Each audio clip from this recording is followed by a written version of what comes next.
First of all blood. ఆ blood లో ఎక్కువ మోతాదులో ఉండేది వాటర్. సో వాటర్ అనేది అంత ముఖ్యమైన ఏమంటారు ఇంగ్రీడియంట్ హ్యూమన్ బాడీ సర్వైవల్ కోసం. The major transportation system of the body blood, దానికి మెయిన్ వాటర్. ఓకేనా?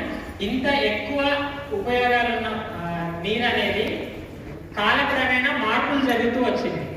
పూర్వం మన తాతలు ముత్తాతలు ఉన్నప్పుడు బావుల్లో నీళ్లు, వాగులు వంకల్లో నీళ్లు, చెరువుల దగ్గర ఇట్లా ఎక్కడ పడితే అక్కడ నీళ్లు తాగిన వాళ్ళు ఉన్నారు. ఏమంటారు, ఈ మేకలు కాసే వాళ్ళు, గొర్రెలు కాసే వాళ్ళు కొండలకు వెళ్తారు కదా, అక్కడ వర్షం పడ్డప్పుడు రాళ్లల్లో నుంచి అక్కడ ఇక్కడ ఊట బావుల్లో ఊరిన నీళ్లు కూడా తాగిన వాళ్ళు ఉన్నారు. వాళ్ళకైనా అనారోగ్యాలు ఉన్నాయా? లేవు. వాటర్ అప్పుడు సమృద్ధిగా పుష్కలంగా ఉన్నాయి, దాంతో పాటు మంచి వాటర్ ఉన్నాయి, కలుషితం అవ్వకుండా.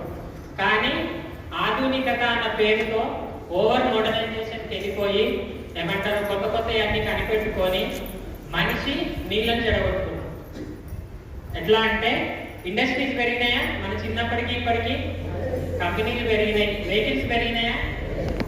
పొద్దున్న లేచినప్పుడు మనం తోముకునే టూత్ పేస్ట్ దగ్గర నుంచి నైట్ పడుకునే ముందు దోమలు కరవకుండా ఆన్ చేసుకునే గుడ్ నైట్ ఆల్ అవుట్, దీని వరకు ఈ డే మొత్తంలో కెమికల్ లేకుండా మనం వాడే ఒక ప్రోడక్ట్ చెప్పండి, పాజిబులా?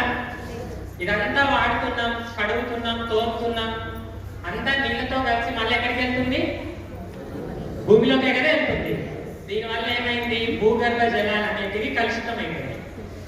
ఇంత ముందుకున్నట్టుగా లేదు వాటర్. ఆ గిన్నెలో ఈ గిన్నెలోకి, ఈ గిన్నెలో ఆ గిన్నెలోకి మార్చి మనకు కావాల్సిన బ్రష్లన్నీ తయారు చేస్తున్నాయి కదా కంపెనీలు. దానివల్ల రకరకాల కెమికల్స్ అన్ని కలవడం వల్ల, అవి భూమిలోకి వెళ్ళిపోవడం వల్ల మనిషికి ప్రమాదం జరిగే ఎన్నో కారకాలైన ఇంప్యూరిటీస్ భూగర్భ జలాల్లో కలవడం జరిగింది.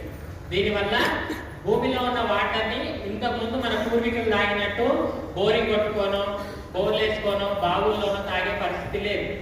బావుల దగ్గర కూడా ఇప్పుడు అగ్రికల్చర్కి ఎక్కువ వాడే ఫెర్టిలైజర్సే కదా, కెమికల్సే, అవి కూడా బావి నీళ్ళలో కలుస్తున్నాయా లేదా?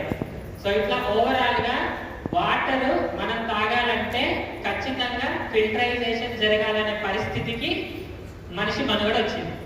అర్థమవుతుందని చెప్పేది.